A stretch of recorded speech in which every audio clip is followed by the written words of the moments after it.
Assalamualaikum warahmatullahi wabarakatuh. Baik teman-teman, kami dari kelompok 3 akan mempresentasikan materi tentang merekonstruksi kurva-kurva ikonik dalam kehidupan sehari-hari, studi dan representasi edukatif. Kami yang beranggotakan Zina Lestari, Muhammad Lukmanul Hakim, Rahma Arin Maghfirah, dan Zahra Devti Maharani. Selamat menyaksikan.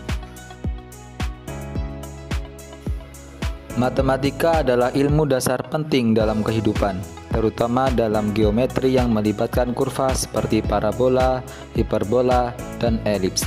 Sayangnya, di sekolah kurva-kurva ini sering hanya diajarkan dalam bentuk rumus dan grafik tanpa kaitan nyata dengan kehidupan sehari-hari, sehingga siswa kesulitan memahaminya secara mendalam. Pembelajaran konseptual menghubungkan konsep matematika dengan pengalaman nyata dinilai lebih bermakna dan efektif. Proyek ini bertujuan untuk merekonstruksi bentuk kurva melalui 3 objek nyata, yaitu yang pertama parabola, yaitu jalur lempar bola basket, yang kedua hiperbola, yaitu bentuk menara pendingin, dan yang ketiga adalah elips, yaitu lintasan balap kuda.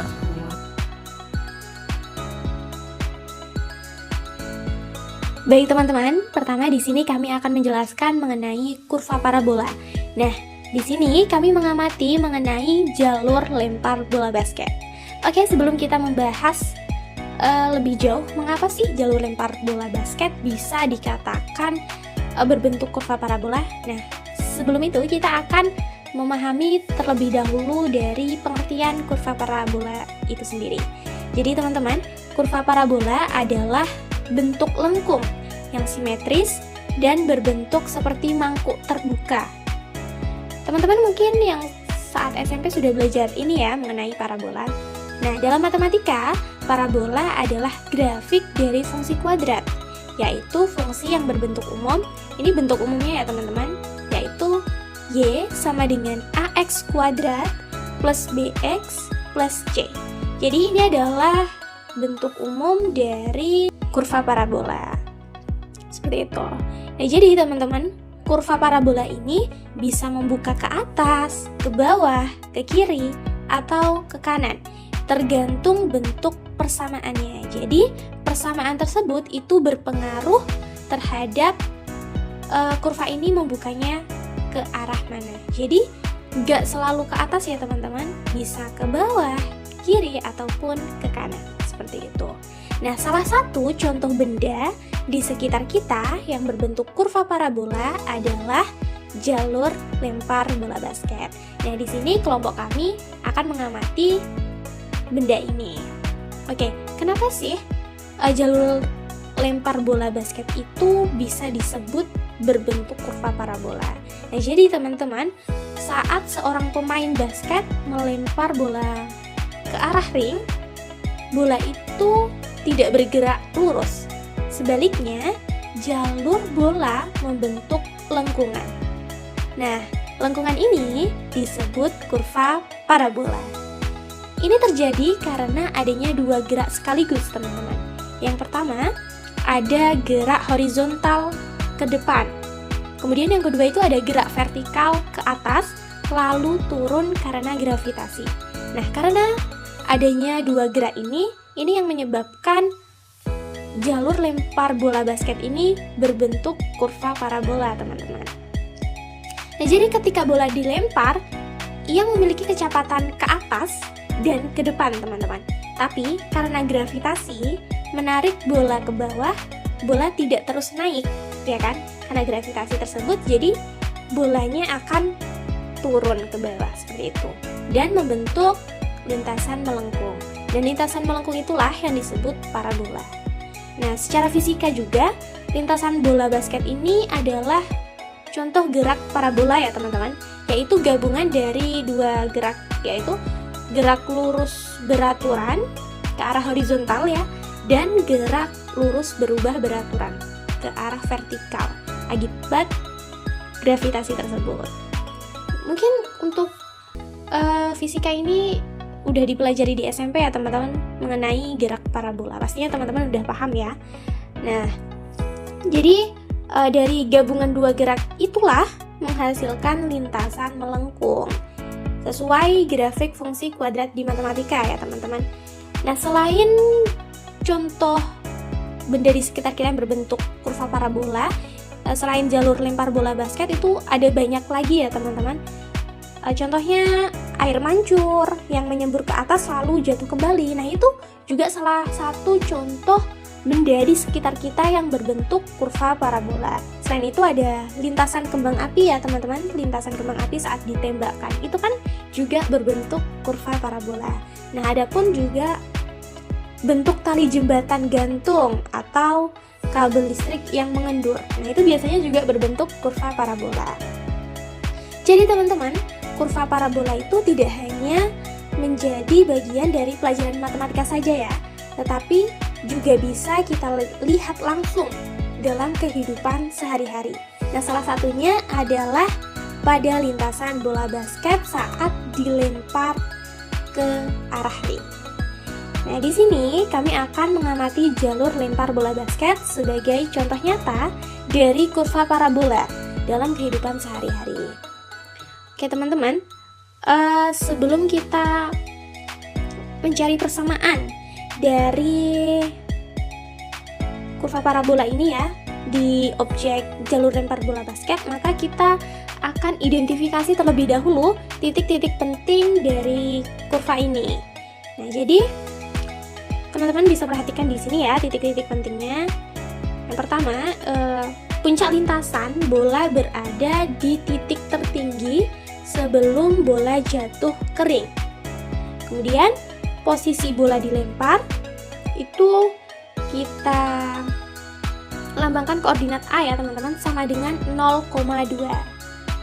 Selanjutnya puncak lintasan atau titik tertingginya itu kita asumsikan P sama dengan 2,4, dan posisi bola saat masuk di ring itu kita asumsikan titik B ya teman-teman sama dengan 4,3.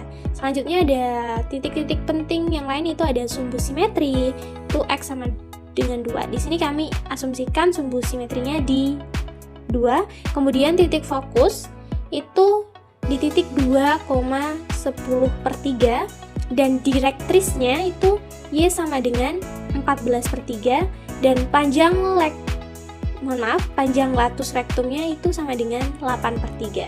Oke, karena kita sudah mengetahui titik-titik penting dari kurva, selanjutnya kita akan mencari persamaan dari kurva tersebut. Khususnya di objek ini ya, di objek jalur lempar bola basket. Kita akan mencari persamaannya. Oke, kita sudah ketahui bahwa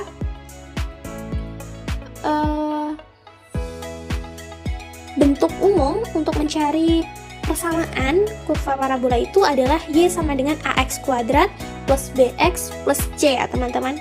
Jadi yang kita perlukan adalah A, B, dan C-nya ya teman-teman. Oke, kita sudah asumsikan ya tadi bahwa titik A-nya adalah 0,2, titik puncaknya adalah 2,4, dan titik B-nya adalah 4,3. Oke, jadi sekarang kita langsung aja substitusikan titik-titik tersebut ke rumus ini. Rumus Y sama dengan AX kuadrat plus BX plus C.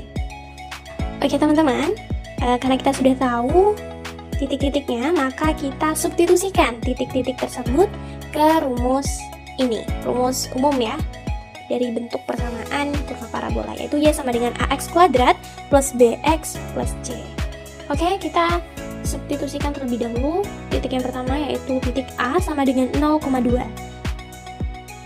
Maka kita akan peroleh, setelah kita substitusikan, kita akan peroleh 2 sama dengan A kali 0 kuadrat plus B kali 0 plus C.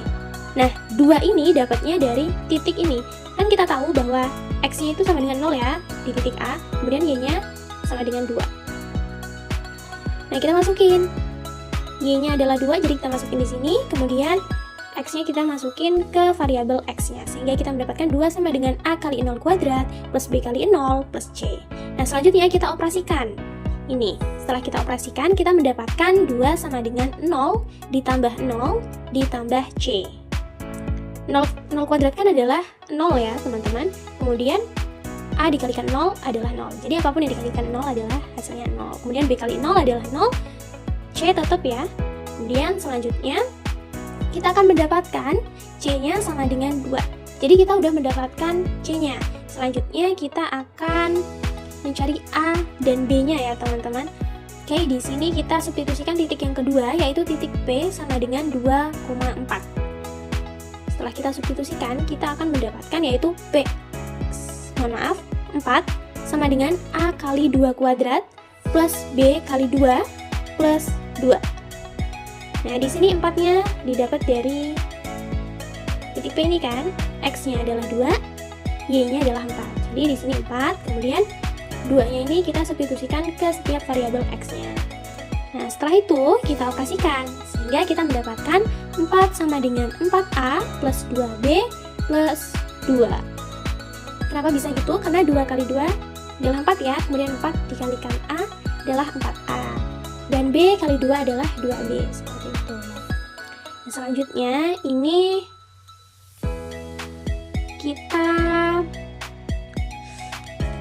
setiap ruas kita kurangkan 2 ya teman-teman, untuk menghilangkan konstanta ini.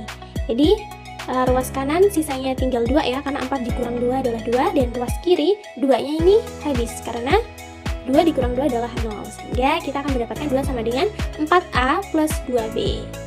Ini bisa kita tukar gini ya, jadinya 4A plus 2B sama dengan 2. Nah, ini 4A plus 2B sama dengan 2 kita jadikan persamaan 1 teman-teman. Jadi nanti kita akan melakukan cara eliminasi ya, agar kita bisa mendapatkan nilai A dan B-nya seperti itu. Jadi kita akan mencari A dan B-nya itu menggunakan cara eliminasi dan substitusi. Oke, selanjutnya kita substitusikan titik yang ketiga, yaitu B sama dengan 4,3. Setelah kita substitusikan, kita akan mendapatkan 3 sama dengan A kali 4 kuadrat plus B kali 4 plus 2. Nah, 3 ini seperti yang tadi ya, 4 itu adalah X, 3-nya adalah Y. Jadi setelah kita substitusikan, kita dapatnya ini. Nah, setelah itu kita operasikan. Nah, di sini ada 4 kuadrat. 4 kuadrat itu adalah 16 ya teman-teman. 16 dikalikan A adalah 16A. Kemudian B kali 4 adalah 4B. Jadi setelah kita operasikan, kita akan mendapatkan 3 sama dengan 16A plus 4B plus 2. Oke, seperti cara sebelumnya, kita akan mengeliminasi konstantanya agar kita bisa menghitung persamaannya ya. Nah, oke, di sini kedua ruas kita kurangkan 2 ya teman-teman, sehingga di ruas kanan ini sisanya 1 dan di ruas kiri 2-nya habis ya karena udah dikurang 2, sehingga kita mendapatkan 1 sama dengan 16A plus 4B. Oke, setelah seperti ini bisa diubah ya kanan kiri, jadinya ini 16A plus 4B sama dengan 2. Nah, ini kita jadikan persamaan kedua. Oke, kita udah dapatkan ya, kita udah bentuk persamaan 1 dan persamaan 2-nya. Nah, selanjutnya sebelum kita mengeliminasi ya, kita kalikan dulu ya persamaan satunya ini dengan 2 agar koefisiennya ini sama. Jadi saat kita eliminasi itu kita dapat mengeliminasi salah satu variabelnya seperti itu. Oke, setelah kita kalikan yang persamaan 1, kita mendapatkan 8A plus 4B sama dengan 4. Nah, ini kita jadikan persamaan bintang agar kita mudah mengingatnya ya. Oke, nah setelah kita mengalihkan itu, selanjutnya kita lakukan eliminasi, yaitu dengan cara pengurangan ya. Jadi persamaan 2 itu dikurangkan dengan persamaan bintang tadi, persamaan 1 yang telah dikalikan dengan 2. Atau kita sebut aja persamaan bintang ya, biar mudah dalam mengingatnya. Nah, oke, kemudian kita kurangkan. Yang ruas kanan kita dapatkan sisanya adalah 8A ya, karena 16A dikurang 8A adalah 8A. Kemudian 4B dikurang 4B habis ya, karena memang kita mau mengeliminasi variabel A. Jadi yang variabel B-nya habis. Oke, untuk di ruas kiri itu 1 dikurang 4 adalah min 3 ya teman-teman, sehingga kita mendapatkan A-nya itu sama dengan min 3 per 8. Nah, kita udah dapetin tuh nilai A-nya. Tadi C-nya juga udah ya. Nah, selanjutnya kita akan mencari nilai B-nya. Jadi, kalau kita udah dapetin nilai A-nya, B, dan C-nya, nanti kita bisa substitusi nilai-nilai itu ke dalam rumus umum tadi, bentuk umum persamaannya yang tadi. Nah, oke. Kita udah dapet A-nya. Selanjutnya kita substitusikan A ini ke persamaan 1. Persamaan 1 yaitu 4A plus 2B sama dengan 2. Nah, kita substitusikan nilai A-nya. Nilai A-nya adalah min 3 per 8. Nah, kita substitusikan ke variabel A ya. Jadi, di sini 4 kali min 3 per 8 plus 2B sama dengan 2. Kemudian kita operasikan ya. 4 kali min 3 per 8 kita dapatkan min 12 per 8 ya. Plus 2B sama dengan 2. Nah, selanjutnya di sini 2B sama dengan 2 plus 12 per 8. Jadi, ini tuh kedua ruas kita tambahkan dengan 12 per 8. Agar yang di ruas kanan ini min 12 per 8-nya itu hilang, seperti itu. Jadi, yang di kiri jadi ada 12 per 8-nya ya. Kemudian 2B sama dengan 2 plus 1,5. Ini dapatnya dari 12 bagi 8. Selanjutnya, 2 tambah 1,5 adalah 3,5. Jadi, nilai B-nya adalah 7 per 4 ya teman-teman. Karena kan ini 2-nya ini kita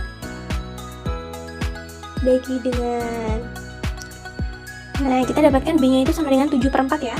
Karena ini kan 2-nya, ini kan sama dengan 3,5 per 2. Nah, 3 per 5, 3,5 bagi 2 itu kan sama dengan 1,75 ya teman-teman. Nah, kita buat dalam bentuk pecahan saja biar mudah. Jadi 1,75 itu sama dengan 7 per 4 kan. 7 per 4 itu sama dengan nilainya dengan 1,75. Jadi B-nya itu sama dengan 7 per 4. Nah, di sini kita sudah mendapatkan nilai A-nya min 3 per 8, B sama dengan 7 per 4, dan C-nya sama dengan 2. Jadi, setelah itu kita bisa substitusikan nilai-nilai ini ke dalam bentuk persamaannya, yaitu bentuk persamaannya kan Y sama dengan AX kuadrat plus BX plus C. Kita substitusikan nilai-nilai A, B, C ini ke persamaan ini, sehingga kita mendapatkan Y sama dengan min 3 per 8 X kuadrat plus 7 per 4X plus 2. Seperti itu. Jadi ini persamaannya ya teman-teman. Nah, setelah kita mendapatkan persamaannya ini, kita bisa visualisasikan grafiknya dan kita bisa melihat grafik tersebut. Kita bisa masukkan persamaan ini ke GeoGebra, atau teman-teman yang bisa memakai Desmos juga bisa ya, tapi di sini kami menggunakan aplikasi GeoGebra. Nah, jadi kita masukin persamaan parabolanya ini ke dalam GeoGebra sehingga kita mendapatkan bentuk grafiknya seperti berikut. Teman-teman bisa perhatikan ya di sini. Ini visualisasi kurva di GeoGebra setelah kita memasukkan persamaan tadi, hasil persamaan tadi ke dalam GeoGebra. Nah, ini adalah bentuk kurvanya teman-teman. Di sini ada titik A-nya yaitu di 0,2 dan puncaknya di 2,4 dan titik B-nya di 4,3 seperti itu. Jadi itu adalah penjelasan mengenai kurva parabola, dan sebagai objek nyatanya di sini kami mengamati jalur lempar bola basket. Untuk materi selanjutnya yaitu mengenai kurva hiperbola, dan di kurva tersebut kita mengamati menara pendingin teman-teman. Oke. Untuk penjelasan selanjutnya akan dijelaskan oleh teman saya. Selamat mendengarkan teman-teman. Oke, baik teman-teman, di sini saya akan melanjutkan materi mengenai hiperbola.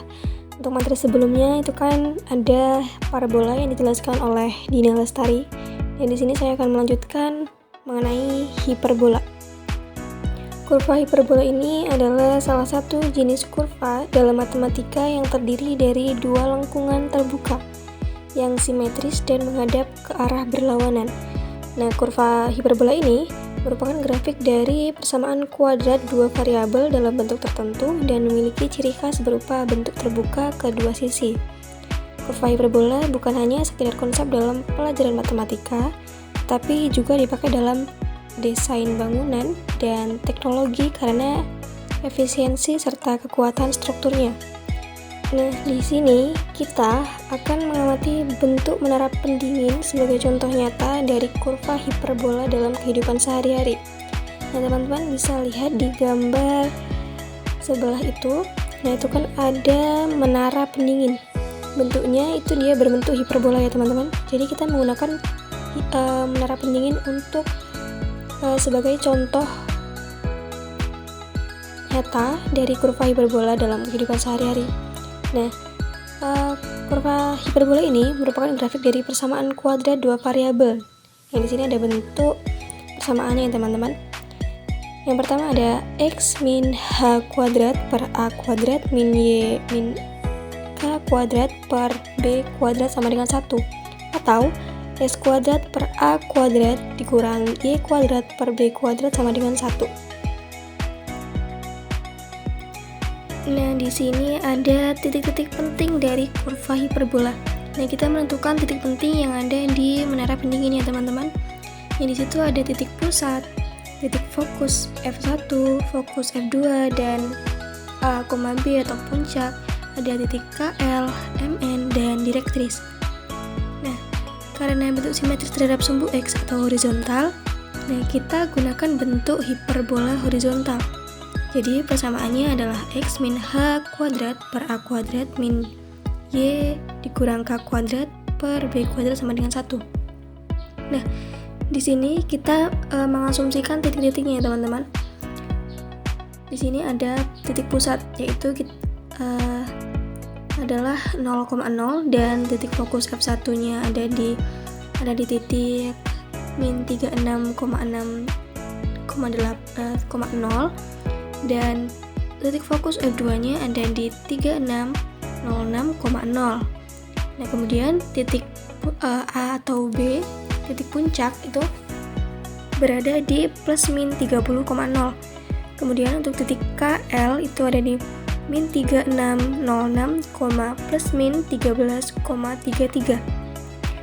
Kemudian untuk titik MN itu berada di titik 36,06, plus min 13,33. Dan untuk direktrisnya itu berada di X sama dengan plus minus 24,96. Nah, karena bentuk simetris terhadap sumbu X atau horizontal, kita menggunakan bentuk hiperbola horizontal ya teman-teman, dengan persamaan X min H kuadrat per A kuadrat dikurang Y min K kuadrat per B kuadrat sama dengan 1. Nah, di sini kita kan tadi sudah menentukan titik-titiknya teman-teman.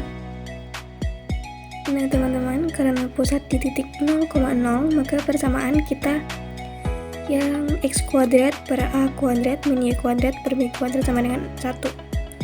Nah, di sini kita misalkan desain menara itu dengan lebar tengah atau bagian lebar mulut menara itu adalah 60 meter, maka tinggi total menara adalah 80 meter, dan batas plotting Y dari min 4 ke 40, dan bagian cekungan maksimum atau leher menara pada Y sama dengan 0, dengan A sama dengan 30, dan kita asumsikan gunakan B sama dengan 20. Maka A nya tadi kan adalah 30, jadi untuk A kuadratnya adalah 30 kuadrat. 30 kuadrat adalah 900 ya teman-teman. Nah, dan untuk B nya adalah 20, jadi 20 kuadrat adalah 400. Kemudian jadilah kita masukkan persamaannya yang di atas tadi menjadi S kuadrat per A kuadratnya adalah 900, jadi kita masukkan 900 dikurang Y kuadrat per B kuadrat. Nah, B kuadratnya adalah 400, jadi hasil persamaannya adalah X kuadrat per 900 sama dengan S kuadrat per 900 dikurang Y kuadrat per 400 sama dengan 1. Nah, dengan persamaan yang kita peroleh tadi, kita bisa menentukan titik-titik penting yang ada di hiperbola tadi atau yang di menara pendingin. Nah, di sini kita menentukan titik fokusnya yaitu C. Kita menentukan rumus, yaitu rumusnya adalah akar A kuadrat plus B kuadrat. Nah, sama dengan A kuadrat yang tadi kan sudah diketahui ya teman-teman, adalah 900. Jadi langsung saja kita masukkan akar 900 plus 400 sama dengan akar 1300. Nah, hasilnya akar dari 1300 itu kira-kira 36,06. Kemudian untuk latus rektumnya ada LKM-nya itu L dirumuskan sebagai 2B kuadrat per A sama dengan, nah di sini kan B-nya adalah 400, jadi 2 dikali 400 hasilnya adalah 800. Kemudian A-nya 30. 800 dibagi dengan 30 hasilnya itu kira-kira sama dengan 26,67. Dan untuk titik K-nya dirumuskan sebagai min C, B kuadrat per A. Nah, tadi kan C nya sudah kita ketahui ya teman-teman, kita tinggal memasukkan min 36,06, B kuadratnya adalah 400 per A. Nah, jadi K nya adalah min 36,06 400 per 30. Begitupun dengan titik-titik yang ke L, M, dan N. Itu caranya seperti itu ya teman-teman. Kemudian untuk direktrisnya itu adalah X sama dengan plus minus A kuadrat per C sama dengan plus minus A kuadratnya adalah 900 per C-nya adalah 36,06. Kira-kira hasilnya sama dengan plus minus 24,96. Nah, di sini kan kita sudah memperoleh persamaan dari titik-titik itu ya teman-teman. Nah, di sini kita peroleh persamaan hiperbolanya adalah X kuadrat per 900 dikurangi Y kuadrat per 400 sama dengan 1. Nah, ini nanti kita masukkan ke Desmos atau GeoGebra. Yang di sini kita menggunakan aplikasi GeoGebra untuk memvisualisasikan kurva hiperbolanya. Nah, setelah kita masukkan hasil persamaan tadi, kita peroleh titik-titik seperti ini ya teman-teman. Untuk hasil aslinya itu adalah yang di biru-biru itu, garis biru. Nah, garis birunya ini kan berbentuk hiperbola ya teman-teman. Kemudian kita tambahkan titik-titik penting dalam hiperbolanya. Di sini kan ada titik KL, MN, dan AB atau titik pusatnya. Nah, itu kalau kita zoom di aplikasi GeoGebra-nya itu titik-titiknya itu sesuai ya teman-teman. Ada di titik M-nya itu adalah di 36,06,0. Nah, kemudian untuk yang titik A-nya itu ada di min 30,0 dan B-nya adalah 30,0. Nah, kira-kira seperti itu ya teman-teman penjelasan dari kurva hiperbola, yaitu menara pendingin. Dan selanjutnya materi mengenai elips. Nah, kita menggunakan lintasan balap kuda yang akan dijelaskan oleh rekan saya. Halo teman-teman semuanya, di sini saya akan menjelaskan mengenai kurva elips atau lintasan balap kuda. Kurva elips adalah bentuk lengkung tertutup yang menyerupai lingkaran yang direntangkan atau dipipihkan. Dalam matematika, elips adalah grafik dari persamaan X minus H kuadrat per A kuadrat ditambah dengan Y minus K kuadrat per B kuadrat sama dengan 1, dengan A dan B adalah panjang sumbu elips. Jika, maka bentuknya lonjong, jika, maka bentuknya menjadi lingkaran.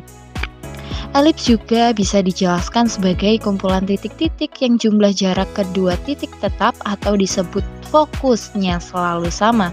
Salah satu contoh nyata bentuk elips dalam kehidupan sehari-hari adalah pada lintasan balap kuda. Jika diperhatikan, lintasan ini tidak berbentuk lingkaran penuh, melainkan memanjang dengan lengkungan halus di kedua ujungnya. Ini merupakan ciri khas dari bentuk elips.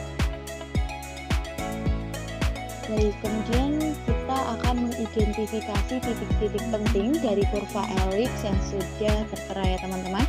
Yang pertama ada titik pusat yang berada di 0,0, fokus F1 berada di minus 40,0, fokus F2 berada di 40,0, titik A berada di 50,0, titik B berada di minus 50,0, titik C berada di 0,30, titik D berada di 0 minus 30, kemudian ada directrix 1 yang X-nya sama dengan minus 62,5, kemudian ada directrix 2 yang X-nya berada di 6,62,5,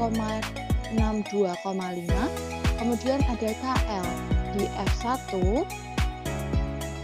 yakni titiknya berada di minus 40 kurang lebih 900 per 50 sama dengan minus 40 kurang lebih 18, kemudian ada MN di F2 sama titiknya berada di 40 kurang lebih 18. Nah, kemudian di sini ada persamaan nih teman-teman. Karena bentuk simetris terhadap sumbu X atau horizontal, kita dapat menggunakan bentuk elips horizontal dengan persamaan X minus H kuadrat per A kuadrat ditambahkan dengan Y minus K kuadrat per B kuadrat sama dengan 1. Karena pusat titik 0,0 maka persamaan akan menjadi X kuadrat per A kuadrat ditambahkan dengan Y kuadrat per B kuadrat sama dengan 1. Nah, di sini ada diketahui dari titik-titik. Titik A sama dengan 50,0, maka titik puncaknya berada pada sumbu mayor A sama dengan 50, maka A kuadrat sama dengan 2500. Kemudian titik C 0,30, maka titik puncak sumbu minor B adalah 30, maka B kuadrat dapat dinyatakan dengan 900. Kemudian masuk ke persamaan elips yang berikutnya teman-teman. Nah, X kuadrat per 2500 ditambahkan dengan Y kuadrat per 900 sama dengan 1.